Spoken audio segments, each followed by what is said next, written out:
बिस्मिल्लाहिर्रहमानिर्रहीम। अस्सलामुअलैकुम वरहमतुल्लाहि वबरकातुहू। व्यूअर्स, आज का हमारा प्रोजेक्ट है stop watch with 7 segment display module MAX7219। इस 7 सेगमेंट डिस्प्ले मॉड्यूल पे पहले से हम एक वीडियो ट्यूटोरियल बना चुके हुए हैं, तो जिसमें हमने बनाया था 8 digit digital counter with EEPROM। तो उसका लिंक आपको आई बटन में मिल जाएगा, तो वहाँ से आप वो वीडियो वॉच कर सकते हैं। चलिए शुरू करते हैं सिमुलेशन से। तो ये हमारे पास सिमुलेशन की फ़ाइल है, इसको आपने प्रोटियस 8 पे ओपन कर लेना है। कोड, सर्किट डायग्राम और सिमुलेशन का लिंक आपको नीचे डिस्क्रिप्शन में मिल जाएगा, वहाँ से आप डाउनलोड कर सकते हैं। तो इसमें सबसे पहले हमने आर्डिनो यूनो यूज़ किया हुआ है, इसके बाद 3 पुश बटन यूज़ किए हुए हैं, इसके बाद एक बजर यूज़ की हुई है, इसके बाद यहाँ पर हमने एक शिफ्ट रजिस्टर यूज़ किया हुआ है MAX7219। इसके साथ हमने common cathode 8 digit multiplex 7 segment display use किए हुए हैं। तो चलिए सिमुलेशन रन करने के लिए आर्डिनो का कोड ओपन करके एक्सफाइल जनरेट कर लेते हैं। तो ये हमारा कोड है, इसको अपने आर्डिनो आईडी पे ओपन कर लेना है। कोड का ओवरव्यू आपको बाद में देता हूँ। यहाँ से आपने टूल्स में जाना है, टूल्स में जाने के बाद बोर्ड में जाना है और यहाँ से आपने बोर्ड सेलेक्ट करना है आर्डिनो यूनो। बोर्ड सेलेक्ट करने के बाद यहाँ से आपने कोड कंपाइल करना है।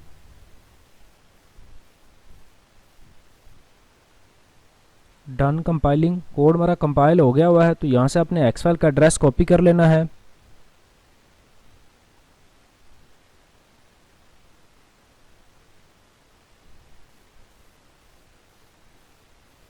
एड्रेस कॉपी करने के बाद आपने सिमुलेशन में जाना है, यहाँ से आपने आर्डिनो को क्लिक करना है और एड्रेस यहाँ पे पेस्ट कर देना है।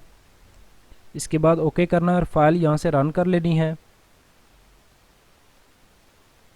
तो जैसे ही हम फाइल रन करते हैं, 7 सेगमेंट डिस्प्ले पे हमें सेकंड की वेरिएबल 0 अपडेट होगी हुई है, मिनट की वेरिएबल भी 0 अपडेट होगी हुई है और आवर की वेरिएबल भी 0 अपडेट होगी हुई है। जैसे ही हम स्टार्ट का बटन प्रेस करते हैं, सेकंड की वेरिएबल हर सेकंड के डिले के बाद प्लस होना शुरू हो जाएगी और जैसे ही सेकंड की वेरिएबल 59 से ओवर जाएगी तो सेकंड की वेरिएबल 0 हो जाएगी और मिनट की वेरिएबल में एक वैल्यू ऐड हो जाएगी।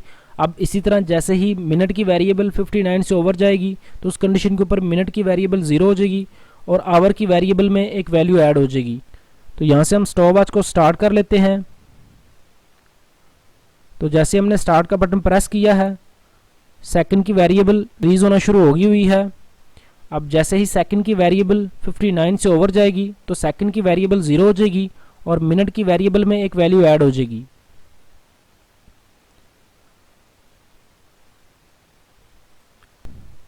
अगर सेंटर में हमने स्टॉप वॉच को कहीं स्टॉप करना होगा तो यहाँ से हम स्टॉप का बटन प्रेस करेंगे तो स्टॉप वॉच वहीं स्टॉप हो जाएगी। इसके बाद अगर हमने स्टॉप वॉच को यहीं से ही स्टार्ट करना होगा तो हम स्टार्ट का बटन दोबारा से प्रेस कर देंगे। अगर हमने स्टॉप वॉच को रीसेट करना होगा तो यहाँ से हम रीसेट का बटन प्रेस करेंगे। जितना भी टाइम काउंट हुआ होगा वो 0 हो जाएगा और इसके बाद दोबारा से हम स्टार्ट का बटन प्रेस करेंगे तो स्टॉप वॉच 0 से काउंट होना शुरू हो जाएगी फिर।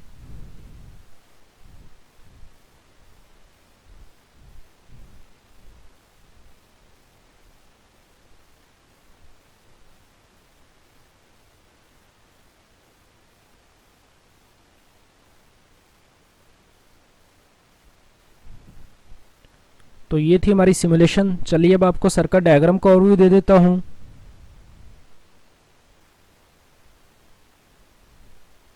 तो ये हमारी सर्किट डायग्राम है। इसमें सबसे पहले हमने पावर सोर्स के लिए 9 वोल्ट की बैटरी यूज़ की हुई है, इसके बाद आर्डिनो यूनो यूज़ किया हुआ है, इसके बाद 3 पुश बटन यूज़ किए हुए हैं, इसके बाद एक बजर यूज़ की हुई है, इसके बाद एक 8 digit 7 segment display module use किया हुआ है MAX7219। तो ये थी हमारी सर्किट डायग्राम। चलिए अब डायग्राम के मुताबिक हार्डवेयर ज्वाइन कर लेते हैं।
Welcome back. तो चलिए अब आपको कोड का ओवरव्यू दे देता हूँ। तो ये हमारा कोड है। इसमें सबसे पहले हमने 3 पुश बटन के लिए पिन इनिशियलाइज की हुई है। A0 से A1। स्टार्ट का बटन हमने A0 पिन के साथ अटैच किया हुआ है। स्टॉप का बटन हमने A1 पिन के साथ अटैच किया हुआ है और रीसेट का बटन हमने A2 पिन के साथ अटैच किया हुआ है। इसके बाद बजर के लिए हमने 13 पिन इनिशियलाइज की हुई है। इसके बाद 7 सेगमेंट डिस्प्ले मॉड्यूल के लिए 3 पिन इनिशियलाइज की हुई है। डिस्प्ले मॉड्यूल की क्लॉक पिन को हमने आर्डिनो की 2 पिन के साथ अटैच किया हुआ है। डिस्प्ले मॉड्यूल की चिप सेलेक्ट की पिन को हमने आर्डिनो की 3 पिन के साथ अटैच किया हुआ है। इसके बाद डाटा इन की पिन को हमने आर्डिनो की 4 पिन के साथ अटैच किया हुआ है। इसके बाद यहाँ पर हमने आवर, मिनट और सेकंड की वेरिएबल इनिशियलाइज की हुई है। इसके बाद मिली सेकंड की वेरिएबल इनिशियलाइज की हुई है। इसके बाद टाइमर स्टार्ट की वेरिएबल है जिसको हमने फॉल्स के इक्वल किया हुआ है। इसके बाद अवार्ड सेटअप है। अवार्ड सेटअप में सबसे पहले हमने पुश बटन की पिन इनपुट मोड में इनिशियलाइज की हुई है। इसके बाद बजर की पिन आउटपुट मोड में इनिशियलाइज की हुई है। इसके साथ ही 7 सेगमेंट डिस्प्ले मॉड्यूल के लिए जो हमने 3 पिन इनिशियलाइज की थी आउटपुट मोड में इनिशियलाइज की हुई है। और यहाँ पर हमने क्लॉक की पिन पे हाई राइट करवाया हुआ है और यहाँ पर हमने 200 मिली सेकंड का डिले दिया हुआ है। 200 मिली सेकंड डिले के बाद हमने तो यहाँ पर हम 7 सेगमेंट डिस्प्ले मॉड्यूल का सेटअप के लिए शिफ्ट के फंक्शन के अंदर एड्रेस और कमांड कॉल करवा रहे होते हैं। तो इन कमांडों के थ्रू हम 7 सेगमेंट डिस्प्ले मॉड्यूल की क्वांटिटी, ब्राइटनेस और डाटा डिकोड करने की कमांडें कॉल करवा रहे होते हैं। MAX7219 शिफ्ट रजिस्टर को इनिशियलाइज कर रहे होते हैं यहाँ पे। इसके बाद यहाँ पर हमने टाइमर 1 को इनेबल किया हुआ है जो कि 1 मिली सेकंड डिले के हिसाब से रन हो रहा है। इसके बाद अवार्ड लूप है।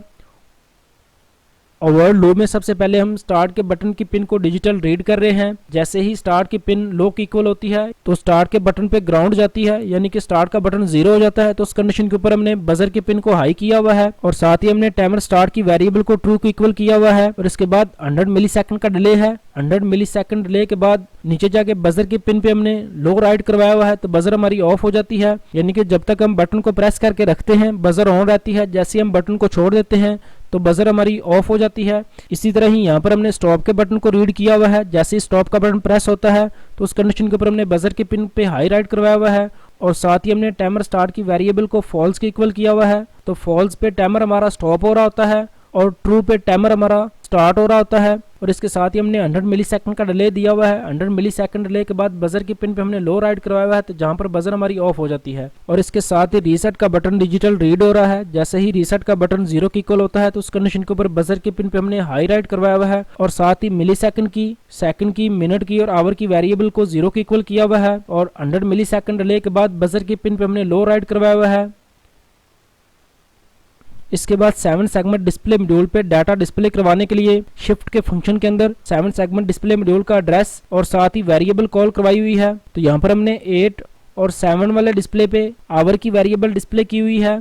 तो यहाँ पर हमने 6 वाले डिस्प्ले पे स्लैश डिस्प्ले किया हुआ है जो कि 10 से डिस्प्ले हो रहा होता है। इसके बाद 5 और 4 वाले डिस्प्ले पे मिनट की वेरिएबल डिस्प्ले की हुई है। इसके बाद 3 वाले डिस्प्ले पे भी स्लैश डिस्प्ले किया हुआ है।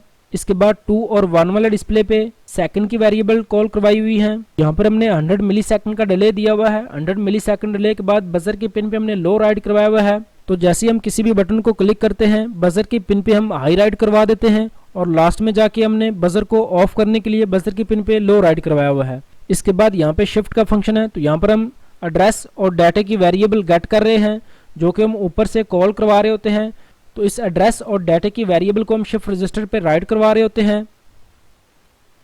शिफ्ट रजिस्टर पे डाटा राइट करवाने के लिए चिप सेलेक्ट की पिन को हम लो कर रहे होते हैं और साथ ही हम डाटा और क्लॉक की पिन पे एड्रेस राइट करवा रहे होते हैं और साथ ही डाटा और क्लॉक की पिन पे डाटा राइट करवा रहे होते हैं।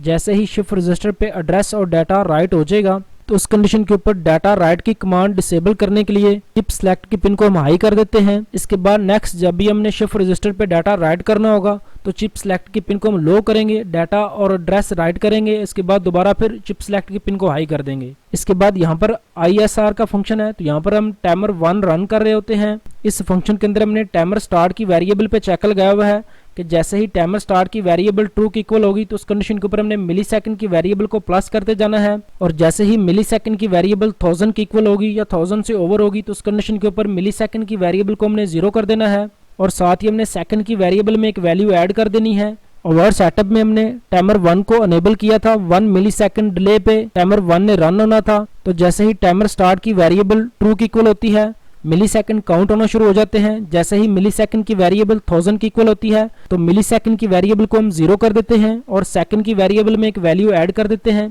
इसके बाद जैसे ही सेकंड की वेरिएबल 59 से ओवर जाएगी तो सेकंड की वेरिएबल को हमने 0 किया हुआ है और मिनट की वेरिएबल में एक वैल्यू ऐड की हुई है। अब इसी तरह जैसे ही मिनट की वेरिएबल 59 से ओवर जाएगी तो उस कंडीशन के ऊपर मिनट की वेरिएबल को 0 किया हुआ है और आवर की वेरिएबल में एक वैल्यू ऐड की हुई है। तो इस टाइमर के थ्रू हम पहले मिलीसेकंड काउंट कर रहे हैं, मिलीसेकंड से सेकंड, सेकंड से मिनट और मिनट से आवर। तो ये था हमारा कोड। चलिए अब इसको आर्डिनो में अपलोड कर लेते हैं। यहाँ से आपने टूल्स में जाना है। टूल्स में जाने के बाद बोर्ड कन्फर्म करना है, आर्डिनो यूनो। बोर्ड कन्फर्म करने के बाद यहाँ से आपने पोर्ट सेलेक्ट करनी है। पोर्ट सेलेक्ट करने के बाद यहाँ से आपने कोड अपलोड कर देना है।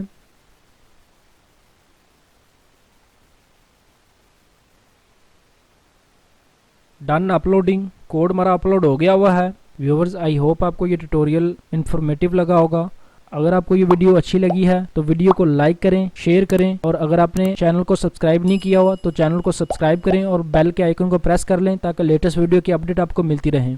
तो चलिए अब आपको हार्डवेयर का ओवरव्यू दे देता हूँ।